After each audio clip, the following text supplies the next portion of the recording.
கைதிகள் விடுவிக்கப்பட வேண்டுமென்றால் ஒப்பந்தத்தை கடைபிடிக்க வேண்டும். வெற்று மிரட்டல்களால் எந்த பிரயோஜனமும் இல்லை. டொனால்ட் ட்ரம்ப் விடுத்த மிரட்டலை புறந்தள்ளிய ஹமாஸ். எதிர்வரும் சனிக்கிழமை நண்பகல் 12 மணிக்குள் அனைத்து இஸ்ரேல் கைதிகளையும் விடுவிக்க வேண்டும்.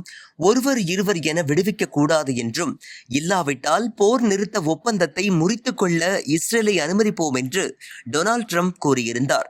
இது குறித்து ராய்ட்டர் செய்தி நிறுவனத்திற்கு பேட்டியளித்துள்ள ஹமாஸ் அமைப்பின் அதிகாரி சமி அபு சுக்ரே என்பவர், டொனால்ட் ட்ரம்பின் மிரட்டல் வார்த்தைகளால் எந்த பலனும் இல்லை என்று குறிப்பிட்டுள்ளார்.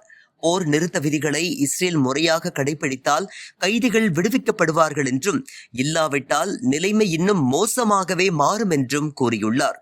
இதனிடையே சனிக்கிழமை விடுதலை செய்யப்படவுள்ள கைதிகளை அமைதியான முறையில் அழைத்து வருவது என்றும், பிரச்சினைகளை பெரிதாக்க வேண்டாம் என்றும் ஆக்கிரமிப்பு அரசாங்கம் தனது அதிகாரிகளுக்கு உத்தரவிட்டுள்ளதாக டைம்ஸ் ஆஃப் இஸ்ரேல் ஊடகம் செய்தி வெளியிட்டுள்ளது. காசா விவகாரம் பற்றி யாரும் ஊடகங்களில் பேசக்கூடாது என நெதன்யாகுவின் கட்சி தலைவர்களிடம் கூறப்பட்டுள்ளதாக செய்திகள் வெளியாகியுள்ளன. வீடியோவை உங்களுக்கு வழங்கியோர் www.alyaonlinestore.com.